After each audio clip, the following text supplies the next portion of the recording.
Chapter 3. Andrew ran all the way home. Then he remembered he had to go to Mrs. Burrow's house to get the key. The secret recipe for Freckle Juice was folded carefully in the bottom of Andrew's shoe. He was going to put it inside his sock, but he was afraid if his foot got sweaty, the ink might blur, and he wouldn't be able to read it. So inside his shoe was safe enough. Even if it was windy, nothing could happen to it there. He made up his mind not to read it until he got home. He didn't want to waste any time getting there. And he wasn't the world's fastest reader anyway, even though he'd gotten better since last fall. Still, there might be some hard words that would take a while to figure out. Andrew pressed Mrs. Burrow's doorbell. "Hello, Andrew," she said when she opened the door. "You're home from school early." "I ran all the way," Andrew panted. "How about some milk and cookies?" Mrs. Burrow asked. "No, thank you. I just want the key." "Well, come in, Andrew. Your mother's in the living room." Andrew followed Mrs. Burrow's. His mother was dealing 4 piles of cards. "Hi, Mom. I came for the key." "Manners, Andrew, manners." "Don't you say hello to all the ladies?" Mrs. Marcus asked. "Oh, hello," Andrew said. Mrs. Marcus reached for her purse. She opened it and gave Andrew the key. "Change your clothes and play outside. I'll be home by 4 o'clock. That only gave him an hour. He hoped the recipe didn't say to cook anything. He wasn't allowed to turn on the stove or the oven. Andrew dashed to his house, unlocked the front door, and took off his shoe as soon as he was inside. He pulled out the secret recipe and sat down on the floor to read it. It said, "Sharon's secret recipe for freckle juice. 1 glass makes an average amount of freckles. To get like Nikki Lane, drink 2 glasses. Mix up all these things together, stir well, and drink fast. Grape juice, vinegar, mustard, mayonnaise, juice from 1 lemon, pepper, and salt, ketchup, olive oil, and a speck of onion. P.S. The faster you drink it, the faster you get freckles." Andrew read the list twice. It didn't sound like much of a secret recipe. His mother used those things every day. Of course, she didn't use them all together. Maybe that was the secret part. Well, he'd paid 50 cents. He might as well find out. He climbed up on the kitchen counter so he could reach the cabinets. He found everything except the lemon. That was in the refrigerator, and the onion. Mrs. Marcus kept onions in the basement in a bin. Andrew ran downstairs and selected a small one since the recipe only called for a speck. With or without the skin, Andrew wondered. He chose a big blue glass. He'd start with just 1 glassful and then drink another if he wanted more freckles. No point in overdoing it the first time. That's what his mother always said. Now first the grape juice, Andrew thought. He filled the glass halfway and added an ice cube. All drinks tasted better cold, and he was sure this one would too. Then he added the other ingredients one by one. His mother had 2 kinds of vinegars, white vinegar and plain vinegar. Andrew picked the wine one. He put in some hot mustard, 1 spoonful of mayonnaise, and plenty of pepper and salt. Then some ketchup. That was hard to pour. But what about olive oil? His mother had vegetable oil, but no olive oil. Maybe the stuff that looked like water in the olive jar was what Sharon meant. He put in a few spoonfuls of that. Now for the lemon. Andrew cut 1 in half and squeezed. Oh no! A seed dropped in by mistake. He picked it out with his spoon. He hated pits in his juice. Now all he needed was that speck of onion, and he was all set.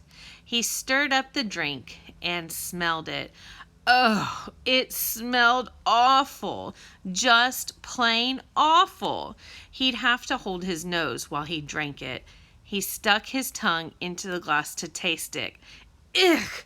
Terrible! He didn't know how he would ever manage to get it down. And fast, too. It said to drink it very fast. That old Sharon, she probably thought he wouldn't be able to drink it. Well, he'd show her. He'd drink it all right. Andrew held his nose, tilted his head back, and gulped down Sharon's secret recipe for Freckle Juice. He felt like throwing up. It was that bad. But if he did, he'd never get freckles. No, he would be strong. Andrew crept into his mother's bedroom. He didn't feel well enough to walk. He sat on the floor in front of the full-length mirror. He waited for something to happen.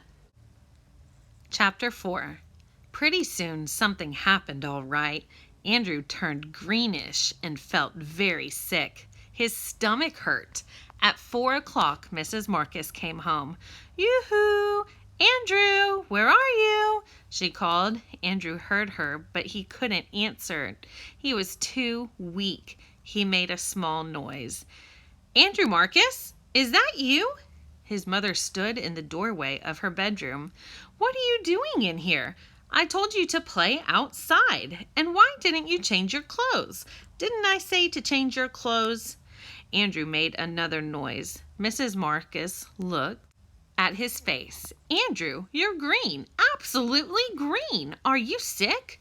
Andrew nodded. He was afraid if he opened his mouth, he'd lose the freckle juice. "What hurts?" Mrs. Marcus asked, feeling his forehead. Andrew moaned and held his stomach. "Oh my!